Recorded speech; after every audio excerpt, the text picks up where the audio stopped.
Voilà, je m'appelle Audrey Boursicot, je travaille à Terre de Liens Île-de-France.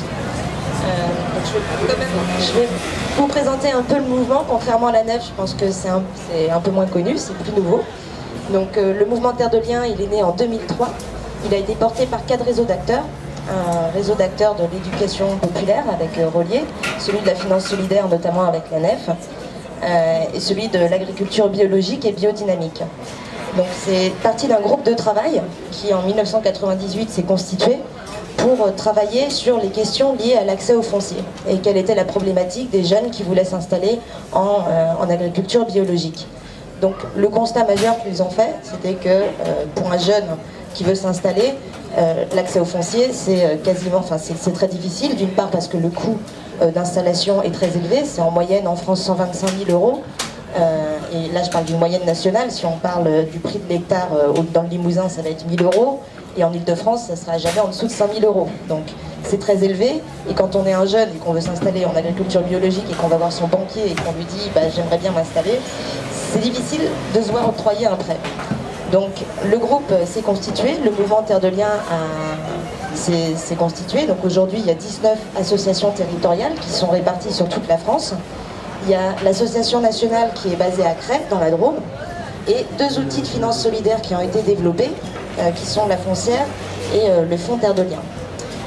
Donc le but de Terre de Liens, la mission, elle en a 4, c'est d'accompagner les porteurs de projets jusqu'à leur autonomisation dans leur projet d'installation.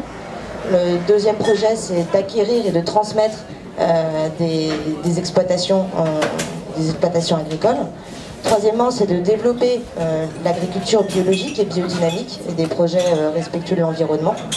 Et quatrièmement, c'est de sensibiliser la population, la société civile, qu'elle prenne conscience du problème de la gestion du foncier et qu'elle en fasse partie. Donc ça veut dire qu'elle prenne partie de la gestion foncière, soit en faisant des dons, soit en dédiant de l'épargne à nos projets, soit en allant voir ces élus locaux et en leur disant de travailler sur des projets de gestion du foncier respectueux de l'environnement.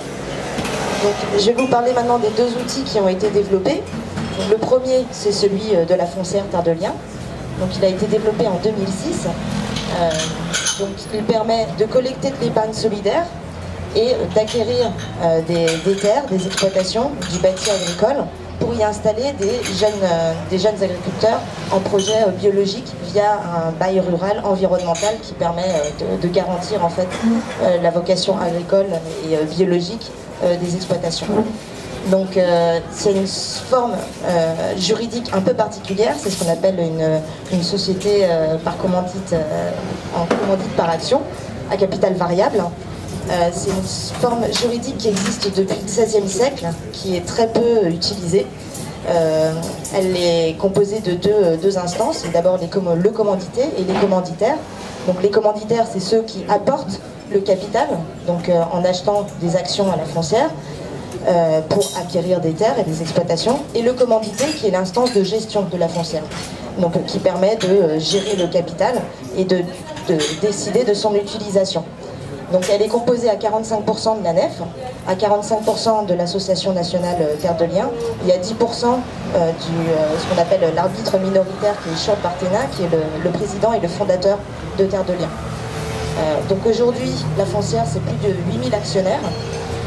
C'est 30 millions d'euros d'épargne collectée et 85 fermes achetées partout, sur tout le territoire français.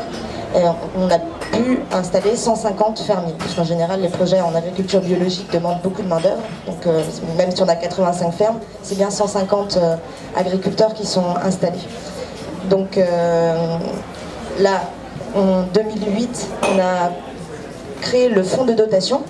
Donc dès le début de Terre de Liens, les fondateurs avaient comme projet de créer une fondation, puisque contrairement à une société, la fondation elle a une durée de vie illimitée. Donc ça veut dire que quand on fait un don de terre, un don de bâti ou d'argent, ça va rester pour toute la vie dans la fondation, alors qu'une société, par exemple la SCA, elle a une durée de vie de 99 ans. Donc ça n'a pas pu se faire tout de suite, parce que pour constituer une fondation, il faut déjà un capital d'1 million d'euros, et puis il faut une certaine notoriété, ce que Terre de Liens n'avait pas au début. Donc quand il y a eu la loi de modernisation de l'économie qui a permis de constituer des fonds de dotation, Terre de Liens en a créé un, ce qui nous permet aujourd'hui d'accueillir, en fait, de recueillir des dons en argent, en immobilier. Donc par exemple, on a 5 fermes qui ont été données au fonds de dotation. Et on a 1,5 million d'euros qui ont déjà été donnés au fonds de dotation. Ce qui préfigure en fait la fondation, puisqu'on est déjà passé devant les deux ministères de tutelle, de l'agriculture et de l'écologie, qui ont validé notre projet de fondation. Maintenant, il nous reste à passer devant le Conseil d'État, qui validera ou pas notre projet, on espère qu'ils vont le valider. Et une fois que ça sera validé, il sera ratifié par le Premier ministre et la fondation pourra exister. La différence entre le fonds et la fondation, c'est ce que je vous disais tout à l'heure, c'est la temporalité, puisque le fonds c'est 99 ans d'existence, la fondation c'est illimité. Et deuxièmement, ça va nous permettre aussi de recevoir des dons des collectivités. Puisque là pour l'instant on peut recevoir que des dons de personnes physiques ou morales de droit privé. Donc on ne peut pas recevoir des dons de collectivités qui pourtant ont du foncier agricole, qui ne savent pas forcément comment le gérer, comment installer en fait des projets agricoles en bio, et donc qui aimeraient travailler avec Terre de Liens, mais pour l'instant on ne peut pas accepter ce genre de projet. Donc voilà, pour la présentation très résumée des deux outils financiers qu'on a à disposition et du mouvement Terre de Liens. Donc, je vais laisser parler mon collègue qui voilà. Bon bah merci beaucoup.